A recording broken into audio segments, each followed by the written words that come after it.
Assalamualaikum warahmatullahi wabarakatuh. Alhamdulillah kita bertemu lagi sambungan ulasan serta react saya ke atas sebuah video pendek Ustaz Engku Ahmad Fazil. Saya masih merujuk kepada video yang sama yang mana sebelum ini saya sudah ulas dan jawab dua dalil yang dikemukakan oleh Ustaz dalam isu apa yang Nabi tak buat. Sebelum itu saya ingin minta maaf kerana tidak dapat berikan link kepada video asal Ustaz Engku kerana saya sendiri menerima video ini melalui Facebook Messenger. Saya pun tiada link kepada video yang asal. Kini saya masuk kepada isu lain pula yang disebut oleh Ustaz, yang ini berkenaan zikir Allah, Allah, Allah sahaja. Ringkasnya, Ustaz mengkritik pendapat yang mengatakan tidak boleh zikir Allah, Allah semata-mata kerana Rasulullah SAW tidak berzikir dengan lafaz Allah, Allah. Ayuh kita tonton potongan video Ustaz Engku, kemudian saya berikan ulasan dan react. Yang ketiga, usul fiqh. Pertama, sumber hukum. Kedua, cara berinteraksi dengan sumber hukum. Ambil catatan dua ni, sumber hukum dan cara berinteraksi. Sumber hukum dalam usul fiqh bukan hanya perbuatan Nabi. Perbuatan Nabi SAW salah satu sumber hukum. Dia bawah tajuk sunnah. Sebelum daripada sunnah, sumber hukum yang pertama adalah Al-Quran. Sunnah pula dia ada sunnah perkataan, sunnah qauliyah. Dia ada sunnah perbuatan, sunnah fi'liyah. Itu dia masuk kat situ. Apa yang Nabi buat tu kat situ. Dan ada sunnah takririyah, sunnah pengiktirafan. Orang lain buat, orang lain cakap, Nabi iktiraf. Dan ada ijma' ulama' sumber hukum, qiyas juga sumber hukum. Jadi kalau orang tu kata Nabi tak buat, kita tak boleh buat, seolah-olah sumber hukum hanya perbuatan Nabi. Contoh, dia kata tak boleh kita zikir sebut Allah. Subhanallah ada, subhanallah, alhamdulillah, Allah akbar. Yang popular dekat tempat kita zikir la ilaha illallah kan. Afdalu zikri fa'lam annahu la ilaha illallah, la ilaha illallah. Tapi ada juga orang dia zikir dia sebut Allah saja. Allah, Allah, Allah, Allah. Jadi ada orang kata tak boleh pasal Nabi tak buat.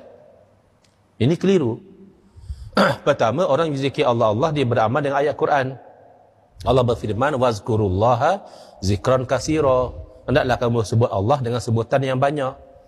Bila dia sebut Allah, Allah, Allah, dah terpayung dengan dalil Al-Quran. Kemudian ijma' ulama', tidak ada satu orang ulama' yang larang orang sebut Allah, Allah, Allah. Sehinggalah pertama kali orang yang mempertikaikan zikir Allah, Allah, Al-Imam Ibn Taymiyah rahimahullah ta'ala pada abad yang ke-8 Hijrah. Berarti pandangan beliau dalam perkara ini melanggar ijma', maka tertolak secara automatik. Yang ketiga, qiyas. Benda yang sama, hukumnya sama. Jadi zikir ini termasuk ibadah yang tidak diikat. Ada ibadah diikat, itu tak boleh pandai-pandai. Sembahyang ada waktu dia, tak boleh sembahyang luar waktu. Haji ada tempat dia, tak boleh haji di Pulau Pinang, tak boleh haji. Haji mesti di Kaabah, di Makkah. Jadi ada ibadah tidak terikat. Nak zikir bila terpulang, nak zikir di mana tak ditetapkan tempat dia. Nak zikir ada wuduk, bagus. Tak ada wuduk pun boleh zikir. Ya? Menghadap kiblat, bagus. Tak ada kiblat pun boleh zikir. Selawat juga sama.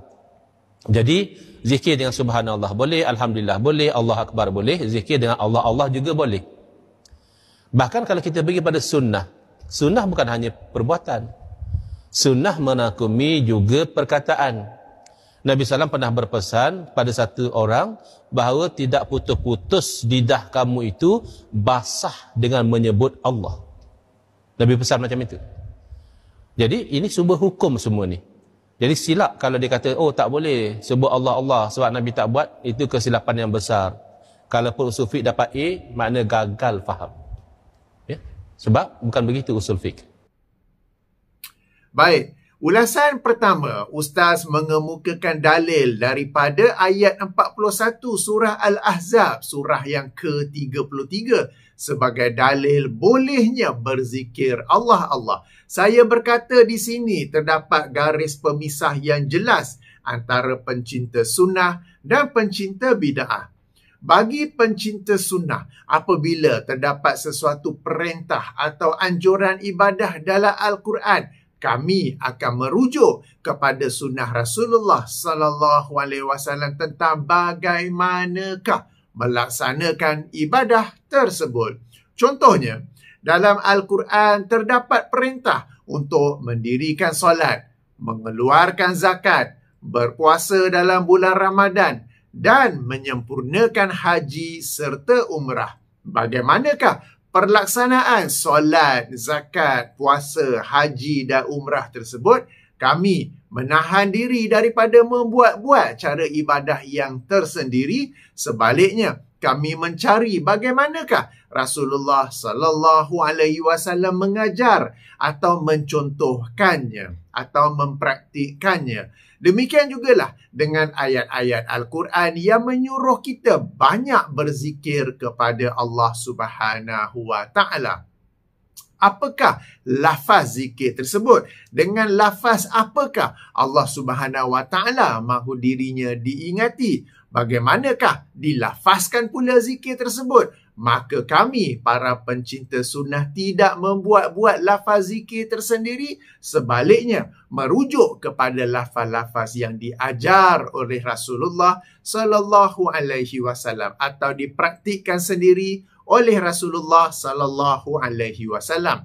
Di antara sekian banyak lafaz zikir yang diajar oleh Rasulullah sallallahu alaihi wasallam dan yang dipraktikkan oleh Rasulullah sallallahu alaihi wasallam, dan jumlahnya sangat banyak. Tidak ada lafaz zikirnya, tidak ada yang lafaz zikirnya hanya Allah, Allah, Allah. Sebab itulah kami, para pencinta sunnah, berkata tidak boleh berzikir Allah, Allah, kerana Rasulullah sallallahu alaihi wasallam tidak mengajarnya dan tidak mempraktikannya. Di kalangan para sahabat pun radhiyallahu anhum tidak ada yang berzikir Allah, Allah. Padahal merekalah orang yang paling bersemangat untuk beribadah. Jika di kalangan para penonton yang dirahmati Allah ada yang tertanya-tanya kenapa dengan zikir tu, baik, saya maklumkan bahawa zikir-zikir yang diajar dan yang dipraktikkan oleh Rasulullah sallallahu alaihi wasallam semuanya ada, kita sebut lebih panjang, seperti subhanallah, alhamdulillah, Allahu akbar, la ilaha illallah, la haula wala quwata illa billah, ya. Memang ada sebut Allah tapi dia subhanallah ataupun Allahu akbar ataupun la ilaha illallah. Dia tak ada Allah, Allah, Allah sahaja. Jadi itu bezanya di sini. Dan dibagi di sisi sebahagian orang pula, khasnya di kalangan para ahli sufi, mereka nak Allah, Allah, Allah sahaja. Jadi inilah yang perbezaannya, ya. Baik. Adapun bagi para pencinta bid'ah, mereka tidak mengendahkan apa dan bagaimana tunjuk ajar atau praktik Rasulullah sallallahu alaihi wasallam terhadap sesuatu perintah Al-Quran. Bagi mereka, asalkan ada perintah Al-Quran, mereka terus mengamalkannya sesuka hati mereka. Di sini para pencinta bid'ah ada ciri yang mirip kepada golongan anti hadis. Ulasan kedua, benar bahawa Syekhul Islam Ibn Taymiyah rahimahullah yang wafat tahun 728 Hijrah mengkritik zikir Allah, Allah, Allah. Akan tetapi, walau bagaimanapun, namun begitu saya minta Ustaz buktikan terlebih dahulu bahawa para ulama sebelum beliau telah berijma' membolehkan zikir Allah, Allah. Kemudian, barulah kita boleh terima dakwaan bahawa Ibn Taymiyah telah melanggar ijma'. Ingat, ya, ijma' ialah kesepakatan, keseluruhan ulama atau keseluruhan imam mujtahid. Dalam tempoh 800 tahun itu, para ulama jumlahnya sangat ramai dan mereka tersebar di pelbagai belahan dunia Islam. Justru benarkah terdapat ijma' ulama' yang membolehkan zikir Allah? Allah, saya bimbang dakwaan Ustaz wujudnya ijma' adalah dakwaan kosong semata-mata. Kita kena ingat tau, para ulama' ini mereka tersebar di pelbagai belahan dunia Islam. Apakah mereka semua pada zaman itu ada satu sistem komunikasi, umpama WhatsApp group, yang dalam group tu semua sepakat? Boleh. Kan? Zaman sekarang ni pun tak boleh nak bersepakat, apatah lagi pada zaman yang dahulu yang tidak ada satu sistem komunikasi yang dengan cara komunikasi itu kita dapat mengesahkannya. Dan ini berlaku pada satu zaman. Ingat ya, yang disebut oleh Ustaz Engku ialah 800 tahun. Jadi pada setiap masa tu semua para ulama berijma'. Ni yang saya kata ya. Okey. Jika dikatakan ada ulama' yang membolehkannya, maka yang ini saya maklum. Dan dalam kes seperti ini, kita banding dalil dengan dalil, hujah dengan hujah antara yang membolehkan dengan yang tak bolehkan. Bukan membuat dakwaan melanggar ijma' semata-mata.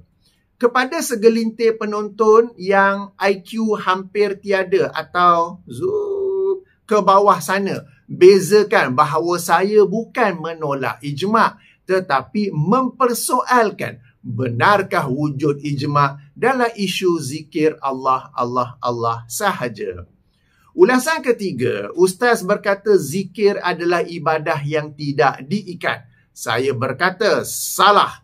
Zikir ada yang terikat dan ada yang tidak terikat. Zikir ada yang terikat, contohnya terikat dengan masa seperti zikir pagi dan petang. Ada yang terikat dengan perbuatan seperti zikir selepas solat fardu, zikir sebelum makan, zikir selepas makan, zikir sebelum tidur dan zikir bangun tidur. Ada yang terikat dengan tempat seperti zikir masuk tandas, zikir keluar tandas, zikir masuk masjid, zikir keluar masjid. Ada yang terikat dengan peristiwa seperti zikir apabila ditimpa musibah, zikir apabila berlaku sesuatu yang disukai atau tidak disukai. Ada yang terikat dengan pendengaran seperti zikir apabila dengar azan, zikir apabila dengar guruh, zikir apabila mendengar nama Rasulullah sallallahu alaihi wasallam disebut. Ada yang terikat dengan penglihatan seperti zikir apabila melihat keindahan atau kehebatan alam ciptaan Allah. Ada yang terikat dengan minda seperti zikir apabila mendapat mimpi yang buruk atau apabila ada lintasan buruk dalam fikiran atau dalam hati. Demikian beberapa contoh, ia tidak terbatas kepada contoh-contoh yang baru saya sebut ya. Apa yang penting, orang yang melazimkan diri dengan zikir-zikir yang sunnah akan mengetahui zikir-zikir ini. Jika mereka tidak menghafalnya, mereka tahu di mana untuk mencarinya. Hanya orang yang jauh daripada sunnah yang tidak mengetahui adanya zikir-zikir yang terikat. Kemudian, ada pula zikir-zikir yang tidak terikat bererti boleh dibaca bila-bila tanpa terikat kepada masa, tempat, perbuatan dan sebagainya. Ya, kalau yang anak kata terlarang ialah adalah dilarang dalam tandas kan. Okey. Ada banyak zikir-zikir, ada banyak lafaz zikir yang tidak terikat yang telah diajar serta dipraktikkan oleh Rasulullah sallallahu alaihi wasallam sehingga tak perlu seseorang itu mencipta zikir tersendiri seperti Allah, Allah, Allah. Oleh itu, sekali lagi saya tegaskan, amatlah salah apabila dikatakan zikir adalah ibadah yang tidak terikat. Ulasan keempat, Ustaz berkata zikir dalam keadaan berwuduk bagus. Tak ada wuduk pun boleh zikir. Zikir menghadap kiblat bagus. Tak hadap pun boleh zikir. Di sini saya nak tanya, apa dalil Ustaz berkata zikir dalam keadaan berwuduk dan atau menghadap kiblat adalah bagus? Tak boleh sesuka hati mengatakan sesuatu ibadah menjadi bagus kerana sekian-sekian, melainkan berdasarkan dalil. Jadi saya minta Ustaz kemukakan dalil sebagai bukti bahawa zikir dalam keadaan berwuduk dan atau menghadap kiblat adalah bagus. Jika tidak, saya bimbang. Ustaz termasuk dari kalangan orang yang berbicara agama mengikut hawa nafsu atau teori akal. Ulasan kelima, Ustaz membacakan sebuah hadis sebagai dalil. Rasulullah sallallahu alaihi wasallam menganjurkan zikir Allah. Ustaz menyebut hadis itu sebagai, saya nukilkan semula ya, tidak putus-putus lidah kamu itu basah dengan menyebut Allah. Baik, ayo kita semak hadis yang dimaksudkan. Ia dikeluarkan oleh Imam At-Tirmizi dalam sunannya. Hadis nombor 3297. Atau penomboran lain, hadis nombor 3375. Dengan darjah yang dinilai sahih oleh Syekh Albani. Ia daripada Abdullah bin Busrin radhiyallahu anhu. Beliau berkata, seorang lelaki berkata, wahai Rasulullah, syariat-syariat Islam amatlah banyak ke atasku. Maka khabarkanlah kepadaku dengan sesuatu yang patut aku berpegang kepadanya. Maka Rasulullah sallallahu alaihi wasallam menjawab, la yazalu lisanuka ratban min zikrillah. Maksudnya, hendaklah lisan kamu sentiasa basah kerana berzikir kepada Allah. Perhatikan bahawa hadis ini tidak menganjurkan. Umpama baginda tidak bersabda umpama hendaklah lisan kamu sentiasa basah dengan ucapan Allah. Sebaliknya yang baginda sabdakan ialah ratban min zikrillah. Yang maksudnya basah kerana berzikir kepada Allah. Apakah lafaz zikir yang patut sentiasa disebutkan itu? Maka ia dapat dirujuk kepada hadis-hadis yang lain. Ini adalah satu perkara yang serius ya. Yang ini sengaja menterjemahkan hadis Rasulullah agar selari dengan maksud yang dikehendaki. Sebab itu, jika diperhatikan dalam video tersebut, hadis-hadis Rasulullah disebutkan teks Arabnya kecuali hadis ini terus diterjemahkan sahaja. Ini kerana jika disebutkan teks Arabnya jelas ia menganjurkan berzikir kepada Allah dan bukannya berzikir dengan lafaz Allah. Saya sendiri apabila pertama kali mendengar video ini terus pause kejap. Lain macam ni, yang aku tahu hadis tu lain. Lalu saya buka dan semak, betul bahawa yang dalam teks Arabnya ialah menganjurkan agar lisan ini sentiasa basah berzikir kepada Allah, bukannya menyebut Allah ya. Jadi saya pandang ini sebagai sesuatu yang serius. Baik. Ulasan ke-6, meskipun Ustaz tidak sebut dalam kuliahnya, tidak sebut dalam videonya itu, ada sebuah hadis yang lazim dijadikan dalil zikir dengan lafaz Allah. Hadis tersebut dikeluarkan oleh Imam Muslim dalam sahihnya, hadis nombor 211 atau penomboran lain, hadis nombor 148, di mana Rasulullah sallallahu alaihi wasallam bersabda, la taqumus sa'atu hatta la yuqala fil ardi Allah. Maksudnya tidak akan berlaku kiamat sehinggalah tiada lagi yang menyebut di bumi ini Allah. Hadis ini sebenarnya dijelaskan oleh sebuah hadis lain yang dikeluarkan oleh Imam Ahmad dalam musnadnya. Hadis nombor 13833 dengan sanad yang dinilai sahih oleh Syekh Shu'aib Al-Arnaud dan rakan-rakannya, di mana Rasulullah sallallahu alaihi wasallam bersabda, la taqumus sa'atu hatta la yuqala fil ardi la ilaha illallah. Maksudnya tidak akan berlaku kiamat sehinggalah tiada lagi yang menyebut di bumi ini la ilaha illallah. Hadis-hadis ini saling menjelaskan di antara satu sama lain bahawa ia bukanlah anjuran zikir dengan lafaz Allah, tetapi bagi menerangkan antara tanda dekatnya kiamat ialah tiada lagi orang yang mentauhidkan Allah atau tiada lagi orang yang beriman kepada Allah di bumi ini. Jadi kalau kita baca hadis yang pertama saja, secara zahirnya seolah-olah berkata boleh berzikir Allah sahaja. Tetapi jika kita semak lafaz lain yang seumpama, yang saling menjelaskan antara satu sama lain, barulah kita tahu bahawa yang dimasukkan dengan itu ialah antara tanda hari kiamat, tanda akhir zaman, ialah tiadanya. Bukanlah akhir zaman. Tanda hampir dengan kiamat ialah tiada lagi orang yang mentauhidkan Allah atau tiada lagi orang yang beriman kepada Allah Subhanahu Wa Taala di bumi ini. Ulasan ketujuh, zikir Allah sahaja. Ia membuka pintu, ia membuka ruang, membuka jalan kepada bid'ah-bid'ah yang lain. Daripada zikir Allah itu sajalah.